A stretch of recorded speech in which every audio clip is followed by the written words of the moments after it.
Moving to Paraguay is also about managing your energy.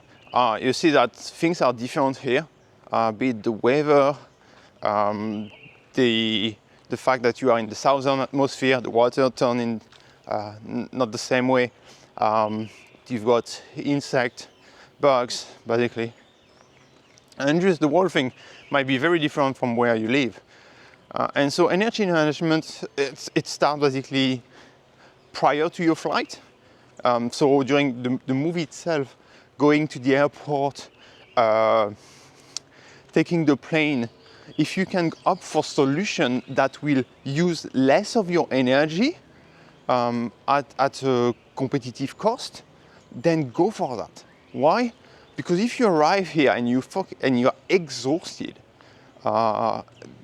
then it's going to be troublesome for you.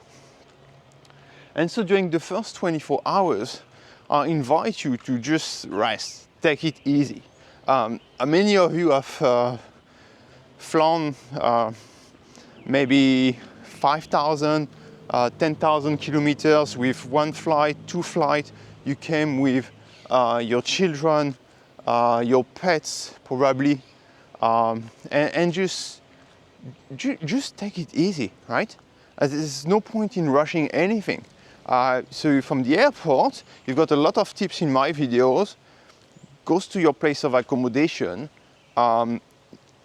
check where there is a stock super safe biggie around you beforehand, so you can walk there easily. Just buy things to eat or a restaurant or whatsoever, and then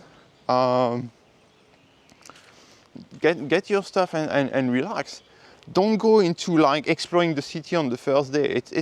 To me, it's nonsense, because it's going to be energy draining, and it could be that something happens during this experience that just make it bad, right?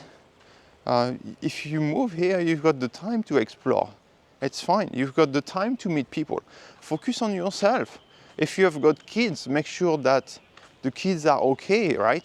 It's very important that on the first 24 hours after, so you basically try to adjust your body to also the time difference, right? And so for this, usually the best advice is to follow the sun as much as possible, right? Because there will be change.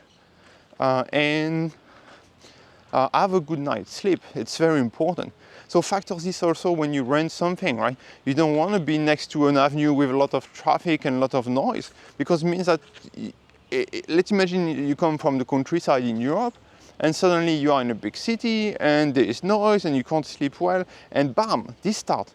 Your energy drainage has started, and that will impact all what you do in the next few days. So it's basic things, you know that, but think about it. Write it down on a sheet of paper, right? How can I limit the amount of energy that I will need to deploy for anything, right? And what is potentially draining my energy? Bad sleep will drain your energy.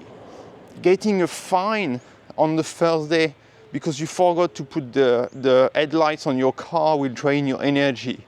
Getting lost in the city or whatsoever, or going to a place that you think it was open and it was quite far and actually it's closed, right? It's just extremely basic things. Like Google Maps, right, is only reliable here. It's like, oh, the place was open on Google Maps, but actually it's closed. Oh shit, oh. But you actually spend an hour to get there. Yeah, and maybe don't have a buffet on the first day also, right? Take a lot of energy to consume the food and stuff like that.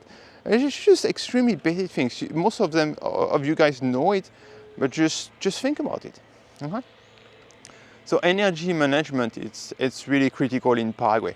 If you want to last here, and especially the first 3 months are critical. It's where your body will adjust. If you, for instance, are prone to get bitten by bugs and insects, you're gonna get bitten. You're gonna have those basically 20, 30 bites in a day, and your body will need time to adapt. You can actually get fever or whatsoever. Just take it easy. It's very important. If you think that anything can be improved in my video, you have other tips, have questions, feel free to reach out. Cheers.